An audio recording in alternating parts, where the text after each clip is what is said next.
What's going on, guys? Welcome back to the channel. Before we get this video started, go ahead and hit that subscribe button down there in the corner. Also, hit this video, give it a thumbs up. I greatly appreciate it. In this video, we're showing you how to remove your inner door handle assembly. This is on a Honda Civic. First thing you got to do is remove the one screw that's right up in there, and that is a Phillips head screwdriver. Get that Phillips head screw removed, I'll be right back with you. Alright guys, we got that one screw right there removed. Then you're simply going to just give the handle a little jerk forward, and it'll pull right out away from the door handle. And then, now it's still stuck to the inner clip right there that connects it to your linkage assembly.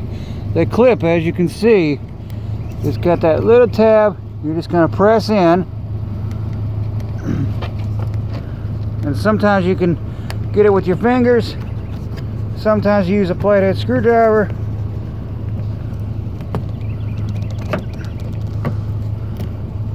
And there we go. You just rotate that clip in, and the rod lifts right off, and you can pull the handle right out. And that's how you remove the inner door handle assembly. Like I said, for if you're having to replace this clip because they do break, or if you're having to remove the door panel. And then you just repeat the process, putting the handle assembly back on.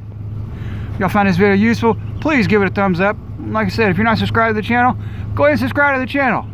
Y'all have a great day.